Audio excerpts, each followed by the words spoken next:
Probably the biggest running back news, though. He's coming home. He's coming home. Tell the world he's coming home. Saquon Barkley, mother effers, is coming back to the great state of Pennsylvania. And looks like the Eagles, they're going to fight fire with fire here against the 49ers. And the chosen one, he's back. And I think, I was talking to Katie about it last night, I think Saquon Barkley is going to be the next generation of great Eagles, in my opinion. We just lost Fletcher Cox. They just lost Jason Kelce. So 4 RB1 seasons on a points per game basis in 6 years for Saquon. He brings that to the Eagles. However, it's been a while since we've seen that like total ceiling from Saquon. He scored over 100 points more in 2018 than any other season of his career. But Eric, that was also when OBJ was on the team to stretch the field. Is this the perfect setup for Saquon Barkley now that he's in a high-powered offense with a dynamic quarterback, or does it hurt him because Hurts is so dynamic, doesn't throw the backs a ton, and the tush-push, it's still very much legal at this point? Yeah, the latter is where is the camp that I reside in, right? Certainly the most talented running back that the Eagles have had in several years, but the circumstance is just weird, right? Like, you mentioned his peak season in 2018 with OBJ. I mean, you can say that there is a far more capable field stretcher, or arguably two, with AJ Brown and Devonta Smith running down the sidelines. Right. That's why I want to get excited. Yeah. But the way that, so forever and ever, the way that Philadelphia has used their running backs has always left us scratching our heads, right? Like, they'll always end up with these like 3 or 4 man committees. I think we're still going to see plenty of other guys in the rotation. Maybe not quite as much, right? I think Saquon will get a bigger piece of the pie. We didn't see it last year either, though. We didn't see it last year that much.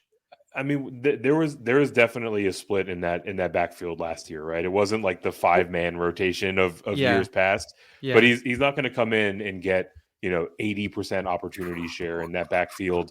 And even if he does get the vast majority of the work, we're just going to watch him stand on the sideline and push Jalen Hurts from behind as he takes all those 1-yard goal line carries, right? Like, they're not going to change that part of the system as long as it's continuing to work. So what if it doesn't work, though? Just plummets. What if it doesn't work anymore? Because A, they got Jalen Hurts banged up last year, so maybe they want to do less of the tush push.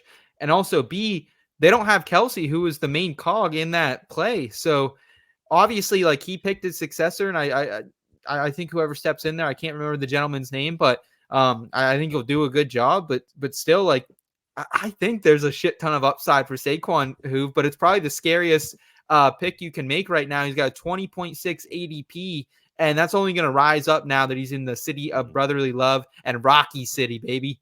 You know what this reminds me of?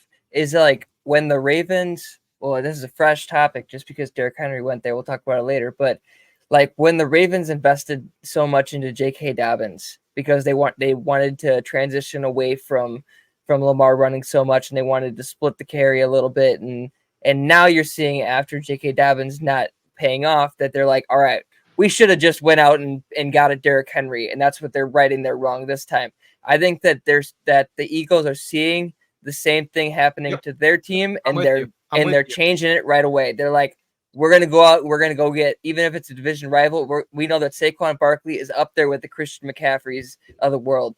Like, we can compete with the Niners with a running back like that. We can compete with the best of the best, And you got to think about it. You got, even though he's not as great as he once was, I ain't as good as I once was. Austin Eckler over there. You got a few running backs in this division that are pretty good. So, I mean, we got to see on who ends up in Dallas, but I don't know. Saquon is looking like he's easily going to be the best running back once again in the NFC East, just for a different team.